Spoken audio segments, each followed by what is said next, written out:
Assalamualaikum warahmatullahi wabarakatuh. Alhamdulillahirabbil alamin wa bihi nasta'inu ala umuri dunya waddin wassalatu wassalamu ala asrofil anbiya'i wal mursalin wa ala alihi wa sahbihi ajmain, amma ba'du.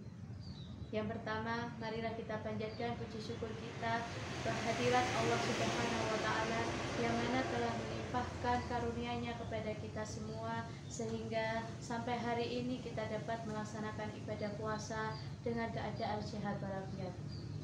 Yang kedua, salawat serta salam semoga senantiasa tercurahkan kepada junjungan Nabi besar kita, Nabi Muhammad SAW, yang insya Allah kita tunggu syafaatnya di yaumul akhir nanti. Amin. Dalam kesempatan ini, izinkanlah saya untuk menyampaikan sedikit tutur mengenai kandungan surah Al-Alaq. Qala Allah Ta'ala fil Qur'anil Karim, a'udzubillahi minasyaitonir rajim, bismillahirrahmanirrahim. Ara'aital ladzi yukadzibu bid-din, fadzalika alladzi yad'ul yatim, wa la yahuddu 'ala ta'amil miskin. Fawailul lil musallin, allazina hum an salatihim sahun, allazina hum yura'un, wa yamna'unal ma'un. Surah yang saya bacakan tadi adalah surah Al-Ma'un. Surah Al-Ma'un terdiri dari 7 ayat yang menjelaskan tentang ciri-ciri pendusta agama. Siapakah pendusta agama itu? Ara'aital ladzi yukadzibu bid-din. Apakah engkau mengetahui orang-orang yang mendustakan agama? Pada ayat ini Allah bertanya kepada Nabi Muhammad, apakah engkau mengetahui orang yang mendustakan agama, dan yang dimaksud dengan orang yang mendustakan agama. Pada ayat kedua, fadzalikal ladzi yad'ul yatim. Itulah orang-orang yang menghardik anak yatim. Anak yatim adalah anak yang mana salah satu dari kedua orang tuanya telah meninggal dunia, baik ayah maupun ibunya. Dalam Islam kita dilarang untuk berbuat semena-mena terhadap anak yatim.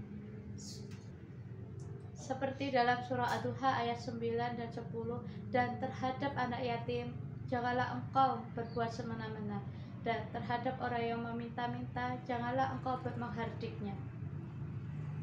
Dalam surah An-Nisa ayat 10 yang artinya, sesungguhnya orang yang memakan harta anak yatim secara zalim, sebenarnya mereka menelan api ke dalam perutnya dan mereka masuk ke dalam neraka yang apinya menyala-nyala.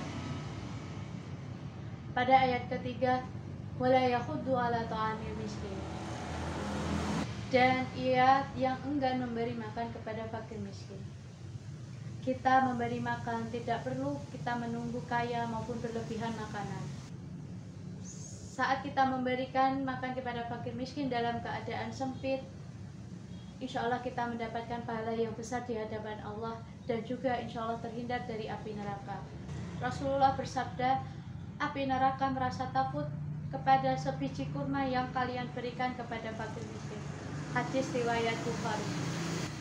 Pada ayat keempat, fawailul lil musallin. Maka celakalah orang-orang yang sholat. Siapakah orang yang sholat namun ia celaka? Pada ayat kelima, allazina hum an salatihim sahun. Merekalah orang-orang yang melalaikan sholat. Apa yang dimaksud dengan melalaikan sholat?